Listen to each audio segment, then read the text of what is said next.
এই জঙ্গলে অনেক আশ্চর্য গল্প আছে, কিন্তু এক সাহসী ছেলের গল্প আজ শোনাবো। তার নাম হলো মোগলি।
ক্যাবলা নেকড়ে কখনো দেখিনি।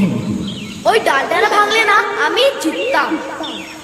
যদি না শেখো দলের সঙ্গে কিভাবে তাল মিলিয়ে দৌড়তে হয়, তাহলে নির্ঘাত একদিন কারোর পেটে চলে যায়। মোগলি এখন দুধে ভাতে কোনোদিনও জিততে পারবে না। চলো চলো চলো উপরে উঠতে যাই।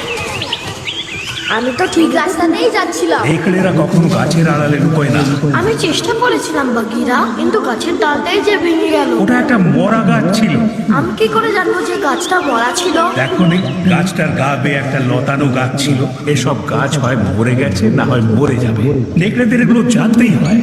হ্যাঁ, ডালটা যদি না ভাঙতো তাহলে আমি জিততাম।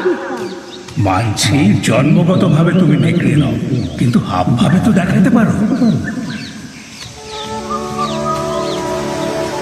বহু বছর আগে এই জঙ্গলে আমি যখন ওকে কুড়িয়ে পাই, ও তখন একেবারে দুধের শিশু।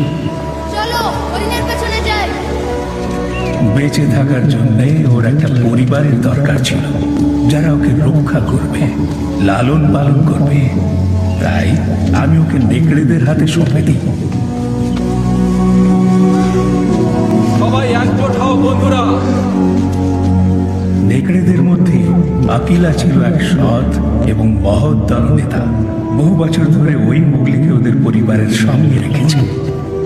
সমস্যাটা হলো এই যে নেকড়ে শাবকেরা চোখের নিমেষে বেড়ে উঠছিল, কিন্তু মোগলির পরিণত হওয়ার কোনো লক্ষণই দেখা যাচ্ছিল না। মোগলি আমাকে কোলে তোলো। নাকি আমাকে? এখন না। রাকসাই ওকে বড় করে তুলছিল।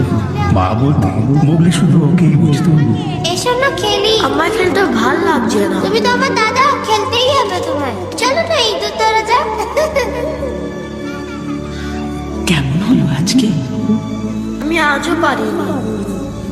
মন খারাপ করো না সোনা, তুমি ঠিক শিখে যাবে। সবাই আইনটা একবার বলো দেখে। জঙ্গলের আইন হলো আকাশের মতো অবিনাশ্বর এবং সত্য।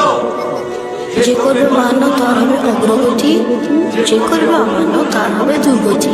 গাছে কেউ আঁকড়ে থাকে যেমন লতা, তেমন জঙ্গলে ছেয়ে থাকে আইনের কথা। নেকড়েরা জানে এখন তাই বল, নেকড়েদের শক্তি হলো নেকড়েদের দল।